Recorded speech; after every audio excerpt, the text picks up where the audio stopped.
well, first off, my name is Patrick Duffy, and I'm researcher for David Messum in the St James Gallery. Here we specialise in art from the sort of mid-19th century to the present day, with particular focus on British Impressionist artists and on plein air painters, of which Lucy Kemp-Welch was certainly one of them, but we'll explore more of that as we go along. I'm joined by my boss, chairman and founder of the gallery, David Messum, who this year, he'll kill me for saying, is celebrating 60 years in business. And we've been looking back over this illustrious career, particularly in this respect with his experience representing and working with artists' estates. I'm working with families, and with some of them in particular that he has helped transform over the decades that he's been involved. Also with us is Dr. David Haycock, who's a specialist in 20th century British art specifically, and has written, curated, and lectured widely on the subject. And his latest book, which was commissioned by David Messum, is a biography on Lucy Kemp-Welch, and it's a book which revisits her early career and her sort of her formative years as an artist. So I guess to start off, David, if you don't mind, for those of us who aren't familiar with Lucy Kemp-Welch, would you mind? An introduction to Lucy's life. Yeah. So this is Lucy, attractive young woman, painting. She was born in 1869 in Bournemouth. She came from a well-off Victorian family, established Dorset family. She had a younger sister, Edith, just the two children. And she and her sister, from a very, very young age, were mad about horses and mad about painting.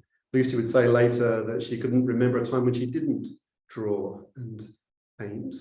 And her mother encouraged her in her work, and she would make her name with a marvellous painting, Colt Hunting in the New Forest, which was exhibited at the summer exhibition of the Royal Academy in 1897. And it's this painting that really made her name. She seemed to sort of burst on the scene almost out of nowhere. She had actually had a couple of previous paintings in the summer collection, in the summer exhibition, but it was this one that really inspired and excited the public. It's a huge painting, 10 foot wide by 5 foot high. Lucy herself was only 5 feet tall, but it seemed incredible that this young woman could have produced such an extraordinary painting of such vigor and dynamism. It was hung on the line at the summer exhibition and bought almost immediately by money from the Chantry bequest, and bequeathed to what was the National Gallery of British Art, which had just opened, now known as Tate Britain, in that building. And it was one of the first paintings in the Tate collection by a woman. And she would go on to have an illustrious career, really, exhibiting year after year after year at the Royal Academy. She would make her name even better known in 1915, when she produced illustrations for Black Beauty. This was a novel that had been published in 1877, and Lucy's father had bought her a copy of Black Beauty when it had been first published, and became a bestseller very early on. And in 1915, Dent, the publisher, was producing a new edition, fully illustrated edition in colour, making the most of sort of contemporary publishing techniques, and they commissioned Lucy to do the illustrations. And there wasn't really a better person in England to be doing those pictures, and that helped to further her name. And many people who perhaps didn't know Lucy Kemp-Welch's name will have known her from having read Black Beauty and seen her illustrations there. The horse that she used, the black horse that she used, belonged to Robert Baden-Powell, a friend of hers, who loaned her a beautiful charger that he'd been given as a gift from the people of Australia in recognition of his service during the Boer War. And beautiful, beautiful horse. Lucy actually preferred painting working horses. So it was working horses, semi-wild horses like the ones who roamed wild in the New Forest, with which she made her name. Those were the horses that she particularly liked to paint. She said she thought thoroughbreds were sort of almost too perfect, and she liked the sort of rough and ready character and personality of the working horse. The next, so this one is painted in her house, in the back garden of her house. She bought a beautiful house, little house on the high street in Bushy. We'll come to a picture of that in a moment. But she had this lovely orchard out the back where she kept her horses, friends' horses for modelling and for painting, because she would go on to run an art school in Bushy. If we go on to the next slide, you get a sense there of the sort of horse that Lucy liked to paint, and the way that she could find the personality of horses, so that for her, each horse, as you see in this painting, had its own character and personality.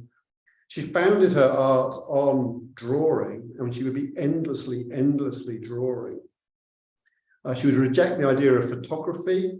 Photography, she would say, had its place, but not in the place of an art student or an artist. It distracted from the personality of the painter, of the artist. So she's there painting portraits like these ones, portraits of horses, and this would be her life's work and her life's passion. Everything she gave really to horses, to art painting. She owned horses. She rode a great deal. She would never marry. Art and work and the horse was everything to her. If we go on to the next. This is her house, Kingsley, on the High Street in Bushy in Hertfordshire. Bushy was a little village when she first moved there in the 1890s to study at Herkomer's School of Art. And I'll come to Herkomer in a moment, because Sir Hubert von Herkomer would play an important part in her early life. But as you see here, the horse was a daily part of everyday life in Victorian and Edwardian England. So this is Lucy working on one of these large canvases. This photograph of her in her studio at the back of her house in Bushy gives you the sense of the scale at which she worked, especially earlier in her career. So these were real blockbuster paintings that would be seen each spring, each summer at the Royal Academy, and would make her really one of the most famous British female artists of her era. She'd be likened to the great French painter Rosa Bonheur, and that was the name that everyone sort of likened her to. And Rosa Bonheur died in the late 1890s, and to many people, Lucy would be seen as the successor to this great French painter of horses. Yeah. This is a painting by Herkomer, Our Village, a painting of Bushy in 1890. There's a little tiny horse in the background of the picture. You might just be able to make it out. Herkomer didn't like painting horses, and later on, after Lucy had made her name as a student at his school, he would always ask Lucy to paint his horses for him. But this is the view almost from Kingsley, from the front door of Lucy's house. So you get a sense of what it was like back then. No cars, obviously, and cars would come to dominate Bushy High Street by the time of Lucy's death in 1958. Herkomer had been born in Germany but grew up in England and founded a very important art school in Bushy. And Lucy would take over his school when Herkomer retired in 1906 and would run an art school in Bushy for the next 20 years. So the village would become a very important art school, with students staying on and living in and around Bushy after they'd finished at Herkomer's school. The next painting is actually her first exhibit at the Royal Academy's summer exhibition. This was shown in 1895 and is a scene that she saw in Bushy. When she'd only just started out at school, she hadn't been long at Herkomer's school when she saw gypsies driving horses down the high street, and she dashed out and captured on just in a few sketches, a few oil sketches, this scene, which she knew would be a fabulous painting. And this was acquired by the Russell-Cotes Art Gallery, which is where the exhibition of her work opens at the end of next week. and runs through until October at the Russell-Cotes Art Gallery, before going on to the National Horse Racing Museum in Newmarket, which is where colt hunting is also currently on display. Lucy would make her name further in the First World War. She wanted to go out to the Western Front to paint the First World War firsthand. She was sadly unable to get across the Channel. She tried to join the French Red Cross, made all sorts of efforts to go to France. As many artists were being sent out by the government, she wasn't able to do this, and so she went to Salisbury Plain instead and captured the Royal Horse Artillery exercising on Salisbury Plain and produced this enormous painting, which was also purchased by funds from the Chantry bequest and gifted to the Tate Gallery. It was absolutely extraordinary for an artist to be thus honoured twice. And there was a bit of a hoo-ha at the time that Lucy had a second painting acquired for the Tate Gallery with money from the Chantry bequest. This would lead to the commission that she received from the Imperial War Museum in 1919 to go to Russell Park, a remount depot run entirely by women in Wiltshire. So this was a place where horses that were acquired from particularly North America, from the USA and from Canada, were being brought over for the war effort, being trained and prepared for combat in France. So obviously, though trench warfare had made the cavalry redundant, the horse was still being used in enormous quantities, pulling artillery, pulling wagons for officers. So there was a very clear and real need for the horse. And this is one of my really all-time favourite paintings by Lucy Kemp-Welch. The drama, the way she captures these horses just silhouetted on the straw ride is really incredible. It gives you a very clear sense of the design element in Lucy's work. She designs her paintings so well that you almost don't realise that she's sort of doing it, which is the sign of any great artist. When they do something almost so well, you don't realise how well they're doing it. And this painting really exemplifies how well Lucy managed to put a scene together. And again, a very large painting, and sadly rarely gets seen. The Imperial War Museum is rehanging its war work at the moment, hopefully with the greater recognition that Lucy is receiving, and that women artists, female artists in general at the moment are receiving, that this will get and gain recognition. So our images only go up to 1919. Lucy lived through until 1958, and we will talk about that through the course of the rest of our conversation, also particularly how David came to acquire the estate. So a couple of sneaky slides about particularly her career after the war and her move into sporting pictures. Yeah, the sporting pictures. Yes, well, she was receiving a lot of commissions for work, and she, through friends that she made at Russell Park, would spend a lot of time down in West Sussex, in East Sussex, painting Goodwood, the racehorses at Goodwood, and I think this is at Cowdray Park that she painted the polo.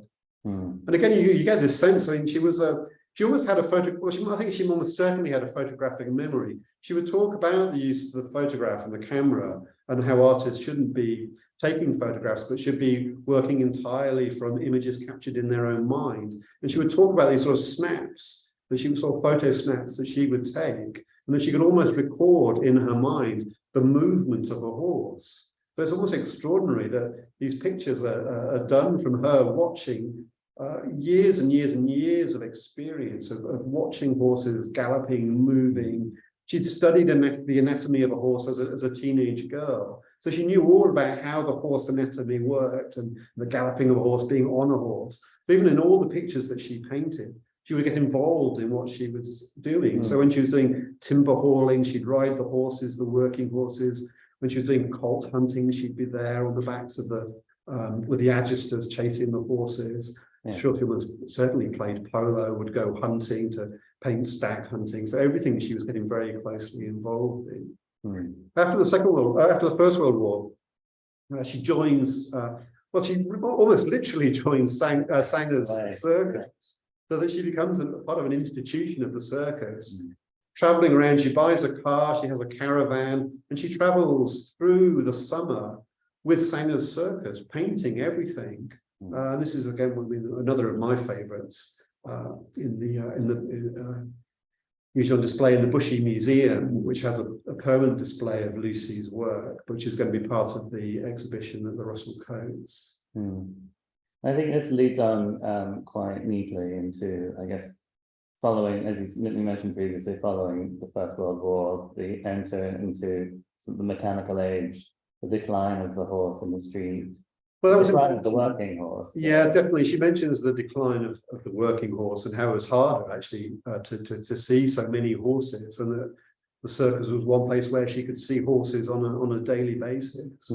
What's lovely about this painting particularly as well is you see the impression, the sort of development of the impressionist style in Lucy's work as her course develops. So in the 1890s, she's quite a sort of Victorian painter in a sort of more English tradition that becomes influenced by the French impressionist influence that's coming over in the 1880s and the 1890s. Yes, but you see it particularly here. I mean, it's a beautiful example of her later work. Yeah, that's been perfect introduction, if not encapsulation of her career until as you say, after the First World War.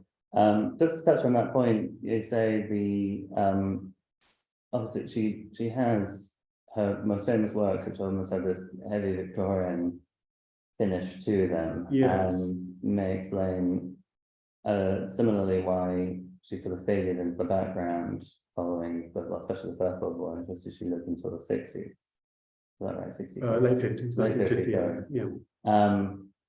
And in terms of taste changing in the post-war period, you think more about the rise of American abstract expressionism and the desire for Victorian pictures to be almost nothing. You hear of stories about people buying Lord Frederick Leighton's at auction simply for their frames. And I guess the question really directed at you, David, is in that period when you yourself were discovering Lucy in the late 60s, early 70s, and becoming close to her work and the estate. How did you approach her work, and how did you ultimately get involved and commit yourself to her legacy at such an early age? Well, it's strange to think that actually at that particular time she wasn't really very well known. I mean, she was all the records were there, but then people weren't looking in that direction, and that's kind of so often the case with art. We at that time were exploring the Newlyn School, actually, like the artists that formed a colony down in Newlyn, and they too were great advocates of plein air painting, really. And so that was our forte, and I think on the back of our reputation of bringing those artists to life, we were invited to go and see the studio in the first instance. I really hadn't got a clue what to expect at all, actually. And you start from nowhere on these things in a way, because there weren't any books around, there were very little photographs around. There was, of course, Black Beauty and all that sort of stuff, but the marketplace, there weren't records available as there are today, and so on. So it was with a fresh pair of eyes, and as a young person, I went and looked at her studio, which was very cold. It was kind of been left for about 3 years, and what was there was so damp and in such awful condition, really. It's just been discarded.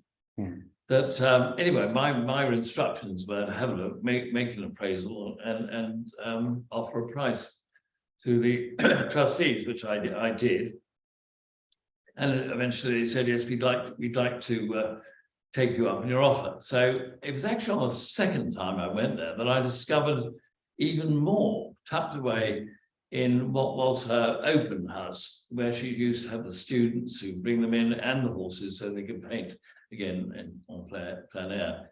But if I told you I couldn't even get to the front door of the greenhouse because it was overgrown by brambles and that sort of stuff. But you know, there's nothing like the back of a picture, which is like a red rag for a bull in normal circumstances to get a dealer through the door. And in there were other paintings. So we had to leave them there, obviously, and inform the trustees about it. And that's what started it, really, actually. And so we brought them back to our studio and tried them out, and they all turned out to look like crisps in the end, actually all turned up at the edges. And I didn't quite know what to do. So we set about laying the panels down, because most of the pictures in the studio were what I call potsherds. They were sketches that were being used for preparation for larger pictures. But they were all fascinating. They were quite bold in their presentation, actually, quite impressionistic. She dashed them off to capture the moments and things like that. And slowly but surely, we got an exhibition together. And then I went to the publishers who were the Antique Collectors Club in those days, ACC now, very celebrated publishers of art books. And they said, well, you want a catalogue? And they said, listen, make a book. And so I said, well, I'm a dealer. I need to move these things on a bit, you know. She said, well, I think you'd make a great book. So that was the first book we did. And it was a hardback version of our original catalogue. And I think what's fascinating from a dealing point of view was because in those days, and I'm talking about 70s and 80s, you know, the whole marketplace was driven by dealer perception, if you follow me. The general public came second, you know, and so I started with Chris's printed catalogues without photographs in. It's kind of unbelievable at this particular moment, but they did. And I was just amazed at the interest we got from the general public when we put the first show up. And that began my love affair, if you like, with Lucy.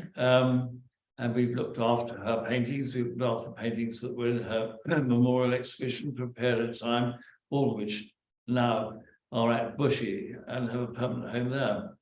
But we've gone on thinking about books as the market's grown around us, if you like. And so we did another book by Laura Workley, the author Laura Workley, who was our archivist at one time. And that was sold out in a great hurry. So 20 years on from there, we met David and we discussed the possibility of another book. And in a way, appraisal had slightly changed, actually. People now were now looking at Lucy. And she was, of course, a rather attractive young woman. And she didn't always benefit from being that in her day. So there was an opportunity of looking at her in a different light. And this is what the next book that David's written is all about. You've gotten ahead of me there. I was going to ask No, sorry about that. No, it's fine, it's good. We're on the same page. I guess, well, with that in mind, I mean, how, David Haycock, how did you, considering the previous two books and I guess the current environment for reassessment of not just women artists, but overlooked artists in the 20th century in general? I know you have experience with previously. What challenges and what challenged your approach to writing the current book, and what was your reappraisal of the career? What I had the advantage of is what has been a digitization process of archives. So it's possible to find out a great deal more about Lucy just from the newspapers. The newspapers have Lucy kept a wonderful archive of press cuttings, but there were many more that it's now possible because things like the Times, the Guardian, very obscure newspapers in America have all been digitized, photographed and digitized. It's possible to do a simple word search.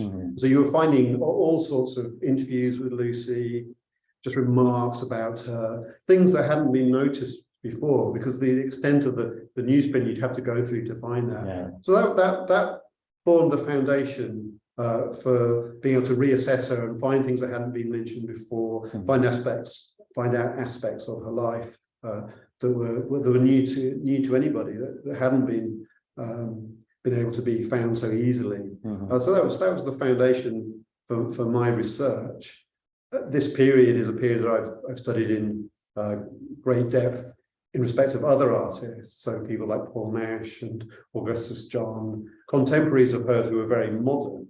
But to look at an artist who had a different approach to art, and to be a woman in particular, and to sort of see how a woman fitted into the culture of painting of the Royal Society in that era was particularly interesting as well. And to really get into the heart of that, so they would go to the records, for example, at the Royal Academy, as I'll see when she was put forward for election, how many votes she got, who was voting for her. So that was all very interesting. That sort of added to that whole dynamic of the idea of what it was like to be a woman painter in that era and how things were changing. So a painter like Elizabeth Lady Butler, who painted these magnificent Royal Academy paintings of the history of the British military through the 19th century. She really sort of opened the doors. Ruskin said that famously that no woman could paint, and then he saw Elizabeth Lady Butler's work and said, "Oh, actually, I was wrong about that, wasn't I?" And Lucy, I think you see that a bit in the photograph we had of her painting. You see that she was doing a history painting, and I think for a brief while, I think she sort of thought, well, maybe I could be a new Elizabeth Lady Butler. But she finds her right niche in painting sort of working horses, race horses, and then the circus. Yeah, I think we find here that that's particularly what resonates with people today is I guess as you stressed before, the emotional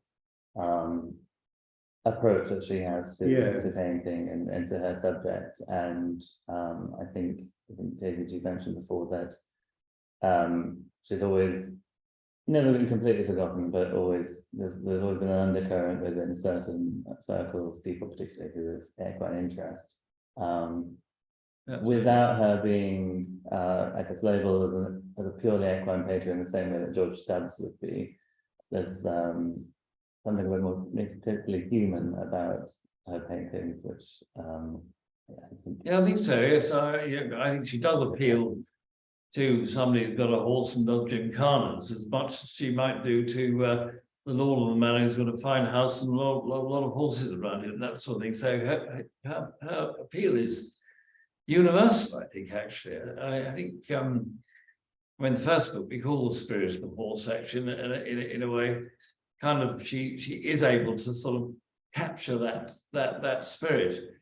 In David's book, I think he's gone into much greater depth and looked at her life and how she was able to exist and become great at that particular time. And I think that says a tremendous amount of strength of character for a really a small, quite diminutive, attractive woman, really with these great doyens of the Royal Academy who doesn't like women painting anyway. So, as I say, before I was surprised how much interest there was in her outside the commercial trade, if you like, in other words, the dealerships and so on and so forth.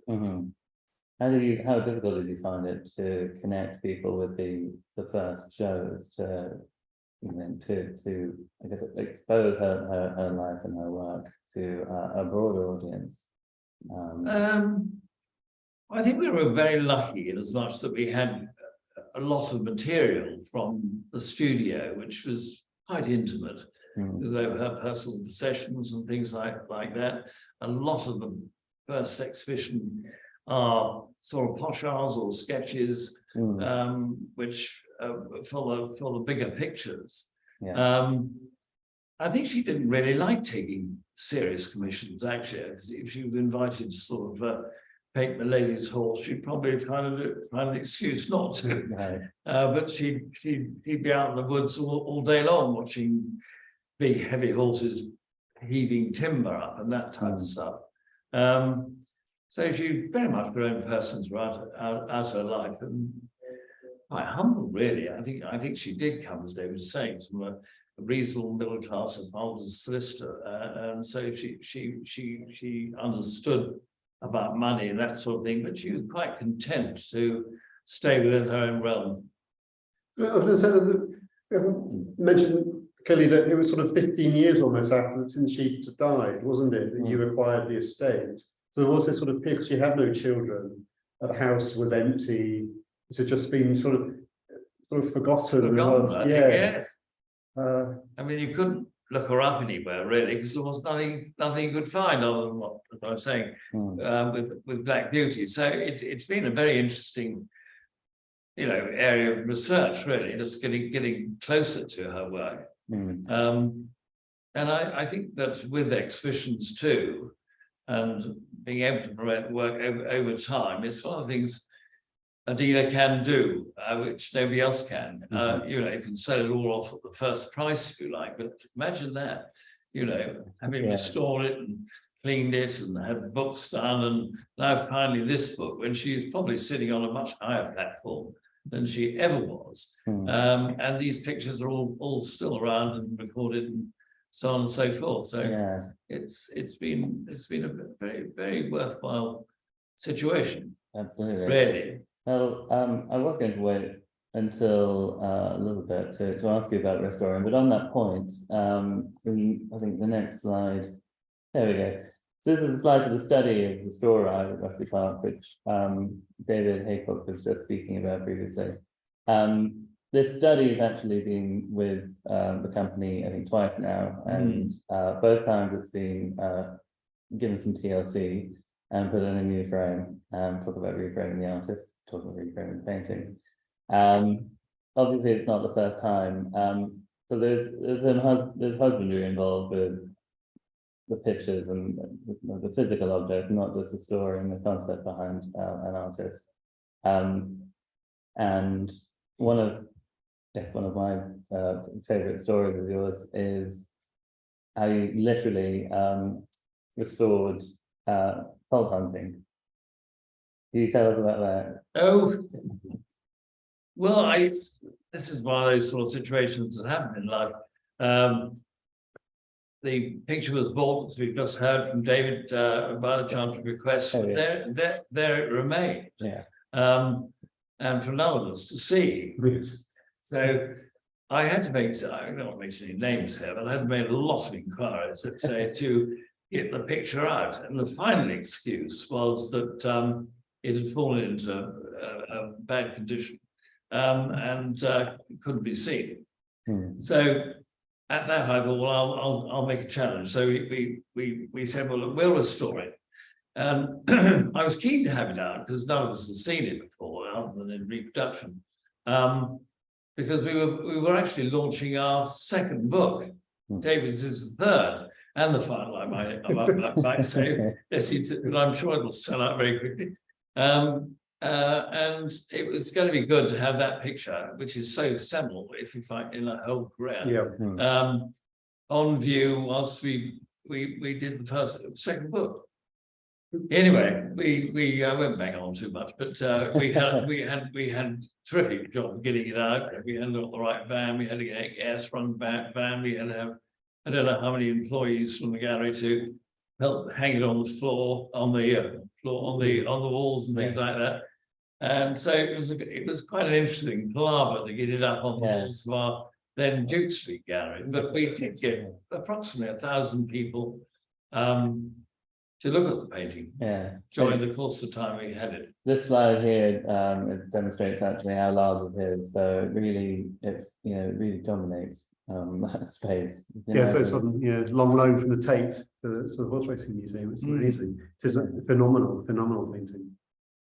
Yeah, she didn't. She certainly wasn't afraid of large paintings, was she? No. Going back to this isn't really very connected, but the straw ride.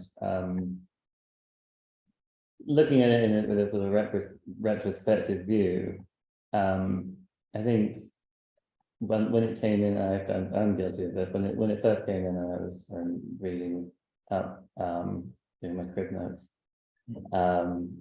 for cataloguing it. was sort of working under an assumption that its connection with women's work in the war and the Women's Work Committee, and that it was because it was commissioned by, was it Lady Priscilla Norman, that's it, who was a prominent suffragette, a well-known journalist at the time, and that her cause would align with Lucy's cause. And I think it's very easy, again, from in a retrospective position, to say, strong woman artist, bold, working in a men's environment, and to misread it that she was working for the cause.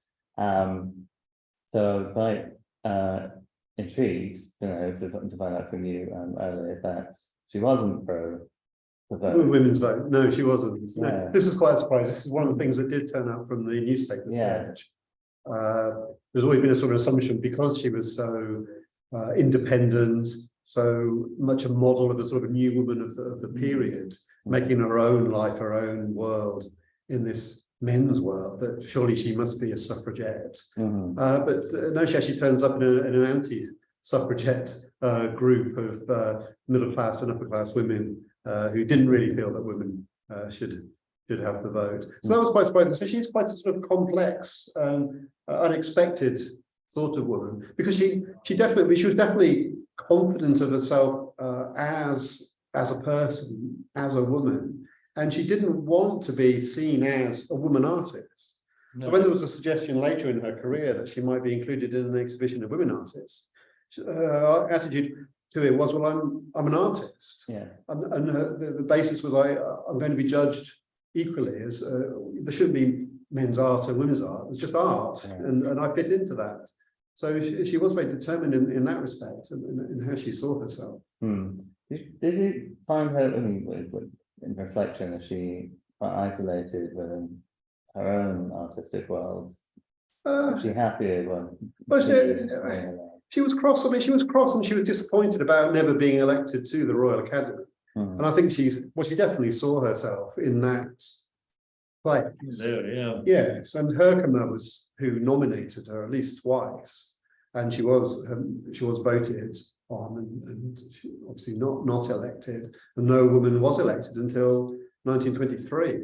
So she early on she'd said, oh well, there's going to be plenty of time, when she was first nominated in the 1890s. But that never happened, and I think that's where she would have seen her place as an artist, that she belonged there as a Royal Academy artist. If you take Munnings's career, she knew Munnings from early on, and she was more famous. They're almost exactly the same age, and she knew Munnings before the First World War, and was more famous than Munnings before the First World War. But Munnings gets the advantage of being commissioned by the Canadian government to go and paint the First World War in 1917, 1918, and his sort of career takes off from there. Goes on, obviously, becoming a president of the Royal Academy. So everything that should have been hers in a way became Munnings instead. Yeah, that subject matter is you're sort of painting a racing car if you're painting a racing horse, aren't you? And all the money and the glamour that's associated with that. But I don't think that was where Lucy wasn't. No, it's true. It wasn't. She was a different sort. They were different sort of artists, although they both painted horses in different ways and different styles and different types of horses. No, but she was successful, wasn't she, in her lifetime? I mean, she had a good income, didn't she, from selling her work? And they were going to all sorts of collections in Australia and all sorts of places. But I don't think she was ever a great teacher. I think her lifelong friend Margaret Frobisher sort of stepped in there. And whether the Herkimer School went on in the same vibrancy, I don't think so. No, I think it's all staggered on rather than flourish. That's it. So if you like to paint what she wanted to paint, I think actually great craftsman too, actually, apart from being a good painter. So you've got this diminutive sort of person who paints these vast paintings. I can't help feeling a little bit, because she, canvassers do it, or people are aspiring to get membership, do a big canvas so they get noticed, and one feels that might have been what she was doing then. But the whole physicality of the thing, you've got to ask a question about. In fact, she wanted to do it en plein air. She had these amazing sort of barn type cases made, didn't she, David? Oh, yes, Sort of yes. taken outside, put up for her. She had people arranged to have her horses driven at her and certain things. Well, she was a tough woman. She was a tough woman. And that story of these big paintings set out, so she wasn't painting these like out in the studio. No. They were left out in the elements for weeks on end with these doors on them and covers. So that so it's amazing. Her life she was an incredible woman. It's a joy of life as well. The picture I think is quite telling is where the stag has joined the horses on Exmoor to kind of lose the spoor, and you can just see the hunt coming over the hill in the background. Again, a vast painting about 10 foot by 8 foot high. Yes. But it's kind of that to me sometimes sort of sums her up a little bit. She was kind of fitted in, but she's kind of always on the run, always on the move, or looking for something different to say. Right. Yeah. Always a stag on the run. Yeah. Oh, I like that. I think that's very poignant. Well, yes, she was very prolific, and there's some fantastic pictures in public and private collections. I mean, we know they still come through as regularly. There's not a lot of, I'm speaking as a dealer here, really, but there's not a lot of what I call nice over mantelpiece type pictures. There are a lot of preparatory work, which is certainly worth having. It's absolutely lovely, and these vast graded cannon pieces. So she didn't do pictures to make a living here. She did them when she wanted to make them, and she wanted to get them exhibited in the right place. Yes, certainly. Yeah, and that was her most driving influence, I think. Super. And I guess that leads us very smoothly into the Russell-Cotes show. There's you tell us briefly about. Yes. Well, that was developed from when David asked me to write the book about Lucy. It always works very well to be able to have a book and a large exhibition together, so they sort of sort of symbiotically promote one another. So it's a chance to see the work as well as the book. So Russell-Cotes is in Bournemouth, so Lucy's hometown. Lucy's hometown, I was going to say that. Yeah. And they bought Russell-Cotes, who was this hotel owner in Bournemouth, had bought some of Lucy's early work.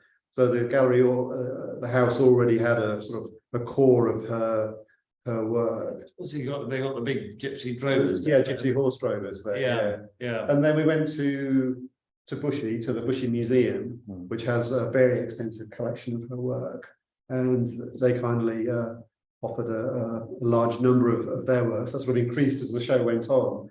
They offered more and more. We have a work from the Imperial War Museum. We have a lovely work from Leamington Spa Gallery, from private collections as well, including the Black Beauty works that haven't. Well, they've not really been seen since. Since they came up for auction. No. And it was really sad again from a dealing point of view, because they came up for auction in a print sale because the Dents was selling off past things, and so I missed them. Right. But I managed to buy most when they came up the market again, but they were hugely expensive. Yeah. But that was anyway. So some nice examples of that coming in the show. Lucy worked in pastels as well, so she was a member of the Pastel Society, and some of her pastels beautiful work in pastels. So we have drawings, pencil drawings, watercolors, pastels, and some of the large works, but some of them are so enormous they're actually too big to be able to get into the Russell-Cotes Art Gallery. So so it's been a joy sort of curating that alongside writing the book, and really and a number of other things. So I've been writing for Art UK news about her. The first time that she's been in the Oxford Dictionary of National Biography, which is a kind of sort of Bible of the great and the good and the bad of British history. She hadn't been in there before. So she's included in there as well. That's just been published. Yeah. So it's going along well, really getting.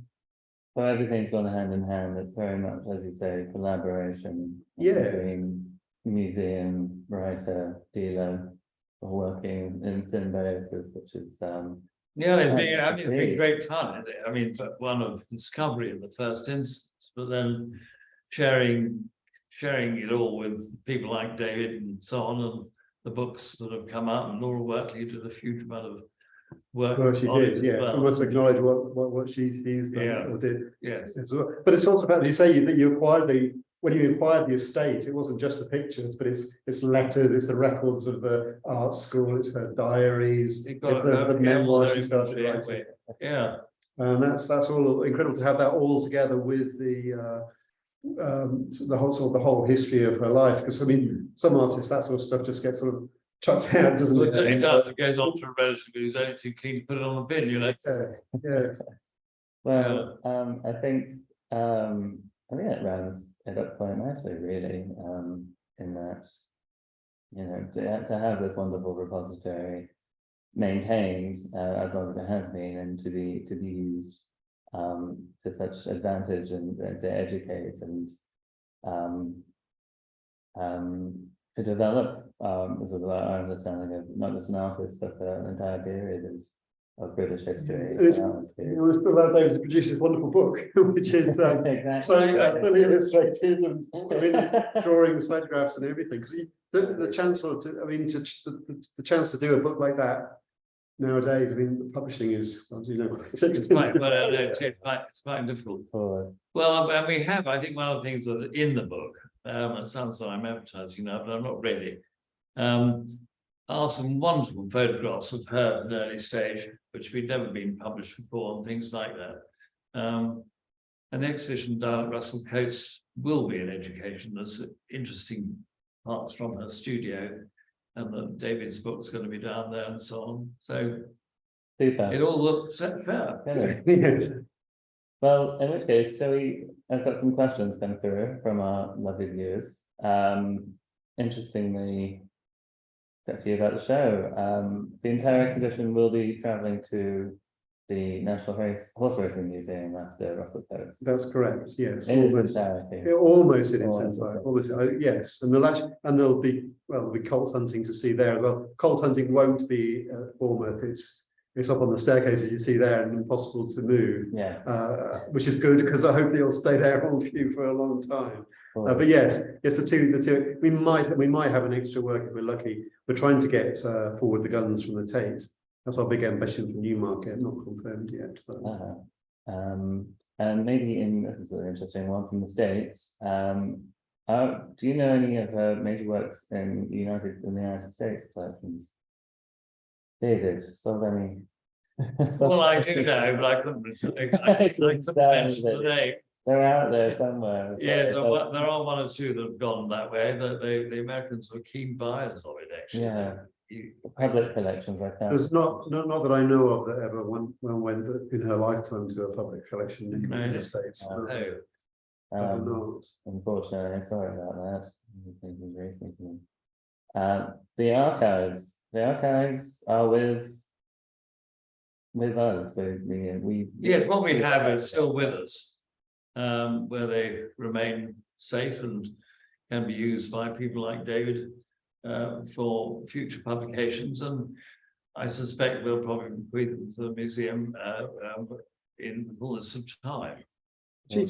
Lucy started to write a memoir, so there are lots of notes for that, which are very interesting to read as well. And they've made a good use of those in the book.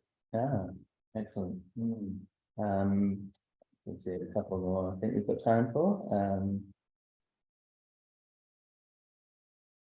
I think archives, I just mentioned a journal.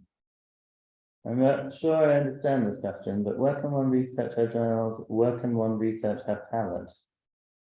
Her palette, that's a good question. Well, she does have a distinctive palette, but she doesn't write. She doesn't write. So none of. I mean, I don't know.